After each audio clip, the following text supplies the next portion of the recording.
Hello, আসসালামু আলাইকুম। সবাই কেমন আছেন? আশা করি ভালো আছেন। সো আমি এখন রিভিউ করব masters of the universe teaser trailer Hindi. এটা সবথেকে আন্ডাররেটেড মুভিগুলোর মধ্যে একটা। আমি দেখতে দেখতে হঠাৎ করে চলে আসলো।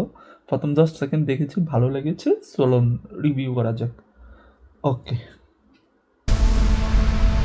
वो तमाम चीजें जिन्हें दुनिया महज एक ख्वाब या किस्से कहानियां समझती है, वो बोलने वाले शेर, वो स्पेसशिप्स और वो तिलिस्मी तलवारें जो एक आम आदमी में आसमानी ताकत भर दें, वो मेरी তবে একটা सरजमी पर দৌড়ানো গেমের মতন कहानी মনে नहीं, হচ্ছে। हकीकत है। সোনি পিকচারের থেকে। मुझे इतनी दूर क्यों भेज दिया? यहाँ तुम्हारी जान को खतरा था, इसीलिए मैंने तुम्हें ऐसी जगह भेजा जहाँ वो कभी सोच भी नहीं सकते, पृथ्वी पर। ওকে। ये कॉमिक बुक और तलवार ढूंढने का पागलपन एचआर के सामने तुम्हारी इमेज खराब कर रहा है।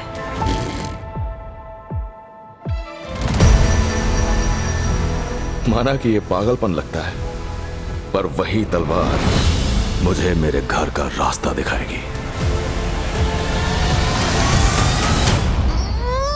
सर, आप ऐसा नहीं कर सकते। टेंशन मतलब ये मेरी ही तलवार है।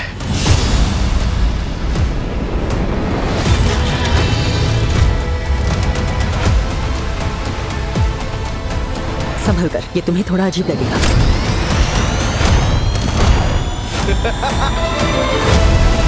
ওকে।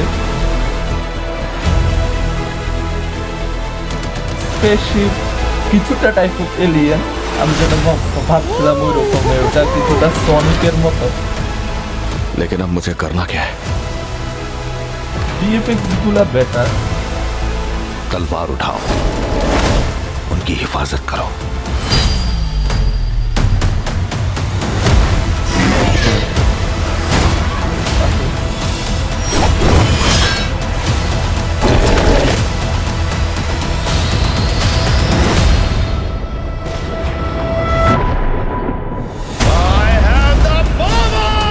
I have the power.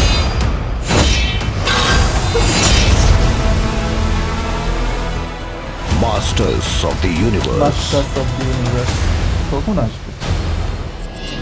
আচ্ছা, অন সিনেমাস 5 দিন। जल्द ही आपके नजदीकी सिनेमाघरों में। Better better. দেখবো, অবশ্যই দেখবো। এটা হয়তো ভালো মুভি হতে যাচ্ছে, কিন্তু এটার কাহিনিটা অনেক প্রেডিক্টেবল। মনে করেন যে একটা দুনিয়ার একজন সুজেন ওয়ান হিরো, সে ছোটবেলায় ওকে পৃথিবীতে পাঠিয়ে দিয়েছে। পরে সে এখানে বড় হয়, সে তার পাথ খুঁজছিল। পরে কোনো না কোনোভাবে সে তার পাথ পেয়ে যায়। ওইখানে নায়িকার সাথে দেখা হয়, তারা মিলে যায়, তারা যুদ্ধ করে টিকে যায়। এতটুকুই। সো রিভিউ করবো যখন মুভিটা আসবে। আল্লাহ হাফিজ।